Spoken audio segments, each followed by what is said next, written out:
Bismillahirrahmanirrahim. Assalamualaikum warahmatullahi wabarakatuh. Alhamdulillah wa syukurillah ala nikmatillah. Allahumma salli ala sayyidina Muhammad wa ala ali sayyidina Muhammad.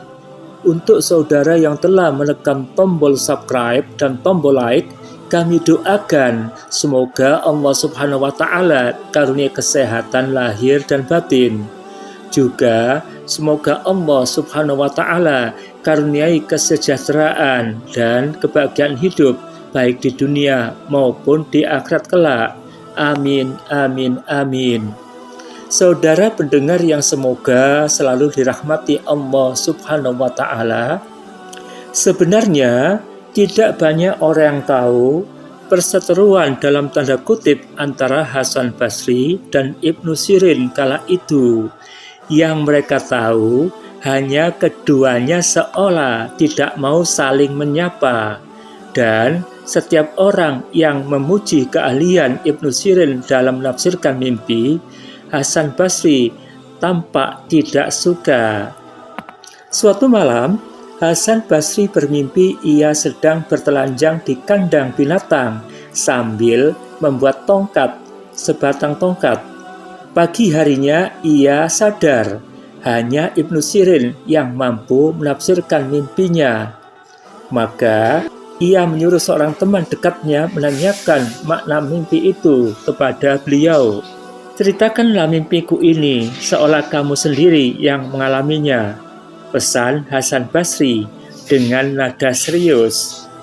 Ketika teman dekat Hasan Basri menceritakan mimpi itu, Ibnu Sirin langsung berkomentar, "Bilang kepada orang yang mengalami mimpi ini, jangan menanyakan arti mimpinya kepada orang yang berjalan dengan lagak sombong." Ibnu Sirin mengatakan itu karena ia tahu selama ini Hasan Basri menganggap dirinya sombong. Lalu Ibnu Sirin juga menantangnya, "Kalau orang yang mimpi itu memang berani, suruh ia datang sendiri kemari." Mendengar laporan teman dekatnya, Hasan Basri merasa bingung, kesal, dan tertantang. Setelah berpikir berkali-kali, ia memutuskan untuk menemui langsung Ibnu Sirin tanpa mempedulikan gengsinya lagi. "Ayo, temani aku ke sana," ajak Hasan Basri kepada teman akrabnya.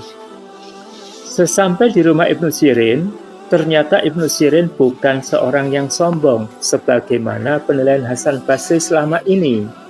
Beliau menyambut kedatangannya dengan ramah dan memuliakannya. Lalu kedua ulama itu duduk bersama. Hasan Basri langsung bicara to the point. "Sudahlah, kita tidak usah basa-basi. Langsung saja tafsirkan mimpiku itu, biar menjadi jelas perkaraku." Ibnu Sirin menyatakan, "Tenang saja, telanjang dalam mimpimu itu adalah ketelanjangan dunia. Maknanya, engkau tidak tergantung pada dunia, karena engkau seorang yang zuhud. Kandang binatang itu sendiri maknanya dunia yang fana ini.